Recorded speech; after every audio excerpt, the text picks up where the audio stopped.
कालमा परताया मुझे खाने ना इकरार खाना हमलो कंदी छा मां सारे वरी के दसे मुझे हिकड़े हया कुहारी भी है मां गंडो बाम भी पंजवी मुसरत मुझे दिन पानी निकला सुता घाटा छो विड़ियान छा मसलो आहे? कुरान पाक में लिखा है कुरान पाक में लिखा जबरदस्ती जो कराए तालब सां था तालब कहिड़ो? उस्ताद तालब जुल्म थो करे असां सां उस्ताद तालब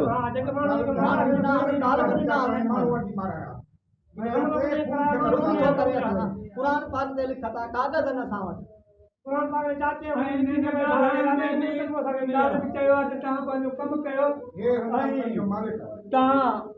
कम कयो हिननि खे न कजो तव्हां कब्ज़ो कयो तव्हां लखियो आयो मारियो मारियो ज़ुल्म असां पाण खे मां ॿुधो आहे हुननि जा लफ़्ज़ कहिड़ा जहिड़े कहिड़ा कहिड़ा तव्हांखे धक कढंदा आहिनि?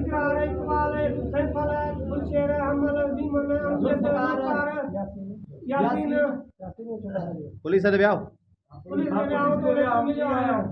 लेटर मिलियो आहे चयूं था असां कानूनी कार्रवाई कयूं था।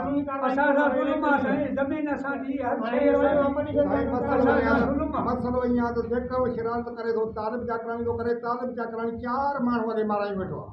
हिकिड़ो भाटियो पंहिंजो गुम कराई अॼु ताईं न लथो। असांजो सौट सॻो खणी वठी पाणी ते उहो बि मुंहुं खे मुंहिंजो भाटियो आहे मुंहुं खे न पियो ठहे उनखे पाणी ते वठी उनजा खसिया मरोटे उनखे माराई के मिर्गी थी वई आहे। हाणे हिकिड़ो कंजारी में फाहो ॾेई मारायो अथई दुनिया मूंखे मारींदो मूंखे इन माण्हू खतरो आहे चवे ईअं थो चाकर मारियो सभु कुझु सिधो थी वेंदो। असां जेको आहे सो वज़ीर आला सिंध खे ऐं आसिफ ज़रदारी खे ऐं चीफ जस्टिस पाकिस्तान खे असां अर्ज़ु था कयूं त असांखे हिफ़ाज़त ॾिनी वञे असांखे हिन माण्हू खतरो आहे ऐं कूड़ा केस बि मूं ते कराए पियो थो 4-5 मूं ते कूड़ा केस कराया अथई। वो ज़ुल्म है 40-50 साल वाली ज़मीन पर असांजी कब्ज़ा बसाए हर शइ असांजी